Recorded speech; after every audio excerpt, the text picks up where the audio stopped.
महाशिवरात्रि ध्यान एवं उत्सवर रात्रि। आज मालिका वचन आलोचन आम आलोचना करने जाऊे मालिका वर्णित बलांगीर हरिशंकर पीठ।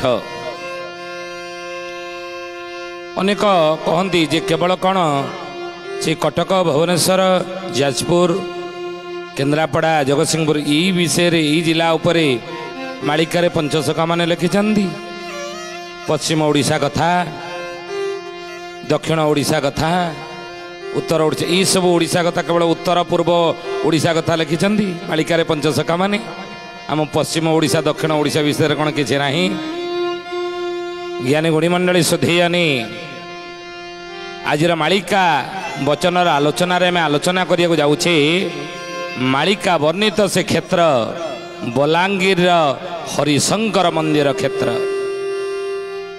बलांगीर जिलार रही हरिशंकर मंदिर जहाँकि बलांगीर सारा भारत रे अनन्य कहले अतुक्ति हेब नाही अन्यतम कहले अतुक्ति हेब नाही। ये पुण्य पवित्र भारत वर्ष रे हरिशंकर पीठ बा हरिशंकर मंदिर होउची कौन ना श्रेष्ठ भितर अन्यतम। कौन तार ऐतिह्य हरिशंकर सारा भारत वर्ष आपण बोली जीवे सारा भारत वर्ष रे गोटिए नाम रे पूजा पाउथिबा हरि एवं शंकर हरिशंकर गोटिए नाम रे गोटिए जगार पूजा पाउथिबा ये देवता हेउचनी ये पीठ हेउची अन्यतम। ये विरल विरल सारा भारत वर्ष रे विरल गोटिए नाम रे गोटिए जगार पूजा पाइबा हरिहर ये विरल गोटिए नाम है कि हरिशंकर मंदिर। शंकर मंदिर अलगा हरिंगर अलगा ये तो हरिशंकर मंदिर। ज्ञानी गुणी मंडली अच्युतानंद महापुरुष शिष्य रामचंद्र आगे कहते ज्ञानी गुणी मंडली बलांगीर जिलार खपरा खोल ब्लॉक रे ये अवस्थित बलांगीर जिलार खपरा खोल ब्लॉक रे ये हरिशंकर मंदिर अवस्थित। सेठाकर अंचलवासी बहुत मानती कहीं ना ध्यान देवी आम जदि ब्रह्महत्या दोष लगी ताको विभिन्न प्रकार आम पूजा पाठ माध्यम निवारण करती प्रतिकार तार करती। जदि आमको मातृहरण दोष लगी तो विभिन्न प्रकार पूजा पाठ माध्यम तार आम प्रतिकार करती। से भाई जदि गोहत्या जनित पाप आमको लगी था तार निवारण तार प्रायश्चित आम अन्य को बाटर करती कि श्रेष्ठ बाट कौन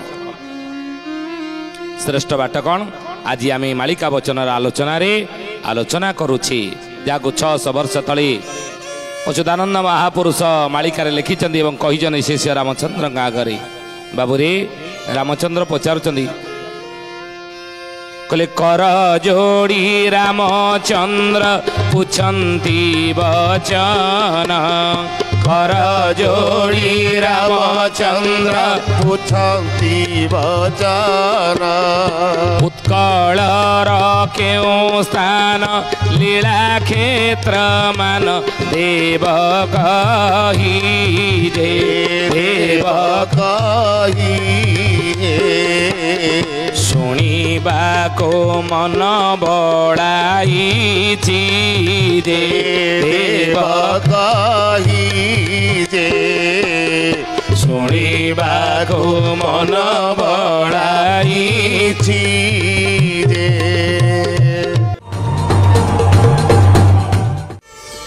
प्रार्थना आम आनंदर उत्स।